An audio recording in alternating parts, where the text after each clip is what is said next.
अंधेरी रात, पनवेल का एक सुनसान कोना और वहां जलती हुई अगरबत्तियां। एक लड़का आंख बंद करके बैठा है। उसके सामने मोबाइल पर YouTube वीडियो चल रहा है जिसका टाइटल है आत्माओं को कैसे बुलाएं। वो हवा में कुछ बुदबुदा रहा है, माफी मांग रहा है और कह रहा है कि उसे उस लड़की की आत्मा से बात करनी है जिसका कत्ल उसने सिर्फ कुछ घंटे पहले अपने हाथों से किया है। यह किसी हॉरर फिल्म का सीन नहीं है, बल्कि इंदौर की उस खौफनाक हकीकत का आखिरी अध्याय है जिसने पुलिस को भी सन्न कर दिया है। एक MBA स्टूडेंट की हत्या, लाश के साथ हैवानियत और फिर तंत्र मंत्र का यह खेल। आखिर उस रात उस बंद कमरे में क्या हुआ था? नमस्कार, मैं हूं सिद्धार्थ प्रकाश। आज हम बात करेंगे इंदौर के उस केस की जिसमें प्यार, धोखे और वहशत की सारी हदें पार हो गई। आरोपी पीयूष धामनोतिया पुलिस की गिरफ्त में है, लेकिन पूछताछ में उसने जो खुलासे किए हैं वो किसी भी इंसान का दिल दहला देने के लिए काफी है। कहानी शुरू होती है 10 फरवरी को इंदौर के द्वारकापुरी इलाके में। CCTV कैमरों में पीयूष को उस MBA छात्रा के साथ घर में दाखिल होते हुए देखा। दोनों साथ थे, सब कुछ सामान्य लग रहा था, लेकिन ठीक 2.5 घंटे बाद वही कैमरे एक अलग कहानी बयां कर रहे थे।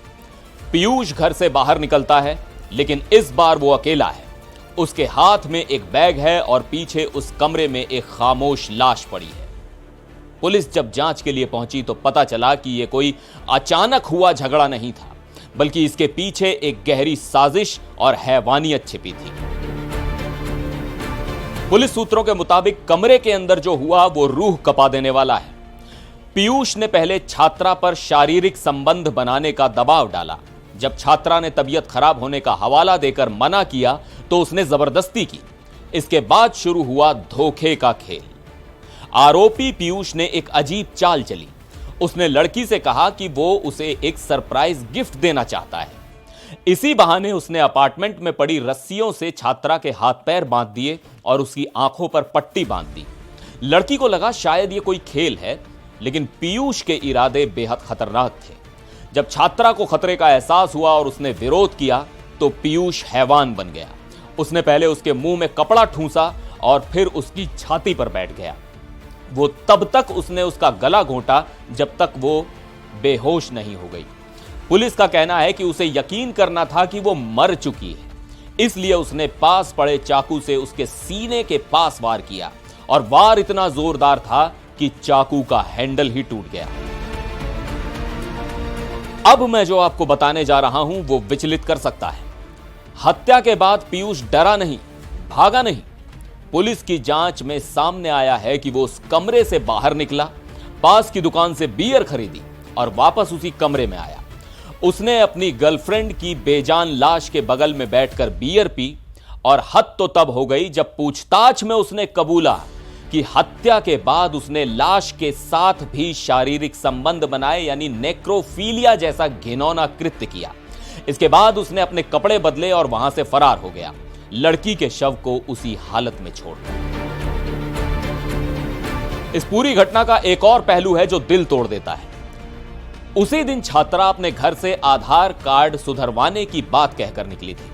उसने अपनी बहन को फोन कर कहा था कि वो पीयूष की बर्थडे पार्टी में भी जाएगी और रात 11 बजे तक लौट आएगी। लेकिन ठीक रात 11 बजे छात्रा के फोन से एक मैसेज आया, पापा से कह देना वो अब घर नहीं आएगी। इसके बाद फोन बंद हो गया। जांच में पता चला कि हत्या के बाद आरोपी ने छात्रा के फोन से उनके निजी पलों के 11 आपत्तिजनक वीडियो कॉलेज के ग्रुप्स में वायरल कर दिए। वही वीडियोस छात्रा के व्हाट्सएप स्टेटस पर भी लगा दिए ताकि उसके रिश्तेदार और दोस्त उसे देख सकें। यह हरकत बताती है कि आरोपी के दिमाग में किस हद तक जहर भरा था। हत्या के बाद पीयूष इंदौर से भागकर मुंबई के पनवेल पहुंचा। वहां वो पागलों की तरह मेट्रो स्टेशनों पर भटकता रहा।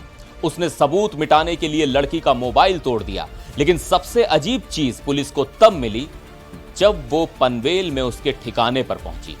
वहां पुलिस को एक सुनसान जगह पर अगरबत्तियां और पूजा का सामान मिला। पूछताछ में पता चला कि पीयूष YouTube पर वीडियो देख रहा था कि आत्मा को कैसे बुलाया जाता है। वो ब्लैक मैजिक यानी काला जादू करने की कोशिश कर रहा था।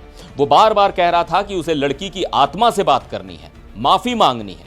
पुलिस इसे उसका मानसिक असंतुलन मान रही है और शायद कानून से बचने का कोई नाटक।